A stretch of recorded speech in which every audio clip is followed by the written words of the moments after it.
પેલા જિગ્નેશ મેવાણી ઉભા થઈને રજૂઆત કરતા બેન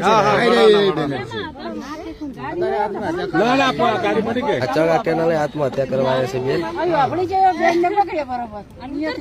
જિગ્નેશ મેવાણી ને રજૂઆત કરી હતી ને બેન જ છે. આરે ચગા કેનાલ માં પુલે આત્મહત્યા કરવા આવ્યા હતા. પબ્લિક એ બચાવે છે બેન ને.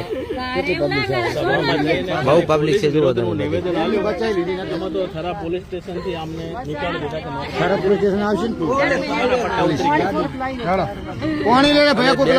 બચાવો. થરા પોલીસ ને જાણ કરવા વિનંતી.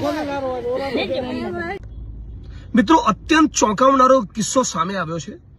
6 ડિસેમ્બરના દિવસે થરાદના મારા જાહેર કાર્યક્રમના મંચ ઉપરથી કાંકરેજ તાલુકાના થરા વિસ્તારની એક દીકરી જે જીઆરડીની જવાન છે, મહિલા પોલીસ કર્મી છે, અને મંચ ઉપર આવીને ફરિયાદ કરેલી કે થોડાક દિવસ પૂર્વે એક સર્જરી, એક ગાંઠના ઓપરેશન માટે એ પાટણની પ્રાઇવેટ હોસ્પિટલમાં ગઈ હતી. ત્યાં એ દીકરીની એના પરિવારજનોની જાણ બહાર એની મરજીની વિરુદ્ધ એની ગર્ભાશયની કોથળી કાઢી નાખવામાં આવી અને એનું જીવન બરબાદ કરી નાખવામાં આવ્યું. એ દીકરીએ જાહેર મંચ પરથી કહેલું કે આવનારા દિવસોમાં તાબડતોબ આ ઘટનાનો કોગ્નિઝન્સ લઈ પાટણ પોલીસ દ્વારા ગુનો દાખલ કરીને તપાસ કરવામાં ન આવી, આરોપીઓની ધરપકડ કરવામાં ન આવી, ડોક્ટર સામે કાર્યવાહી કરવામાં ન આવી તો મને આત્મવિલોપનની ફરજ પડશે.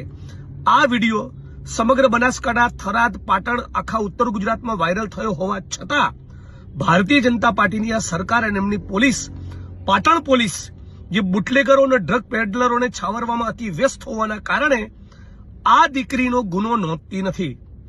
આવનારા દિવસોમાં અમારે બધાએ ઉગ્ર આંદોલનની, પાટણ શહેર બંધ કરવાની ફરજ પડે એ પૂર્વે હું ઈચ્છું છું કે તાબડતોબ પાટણ પોલીસ દ્વારા આ દીકરીને બોલાવી ગુનો દાખલ કરી કસૂરવાર ડોક્ટરની ધરપકડ કરી અને જેલના સળિયા પાછળ મોકલવામાં આવે, જેથી પૈસાની લાલચ કે અન્ય કોઈ કારણસર આ પ્રમાણે ડોક્ટરો આપણી દીકરીઓનું જીવન બરબાદ ન કરે, એમની મરજીની વિરુદ્ધ એમનું ગર્ભાશયની કોથળી કાઢી ન લે. આ પ્રમાણે કોઈ દીકરીની ગર્ભાશયની કોથળી કાઢી લેવામાં આવી હોય, એ દીકરી પોલીસની કર્મચારી હોય, જીઆરડીની જવાન હોય અને એ છતાં એની સાથે આવી ઘટના બને, આપણા રાજ્યમાં કાયદો અને વ્યવસ્થા કઈ હદે કથળી ગયા છે એનો વધુ એક દાખલો છે.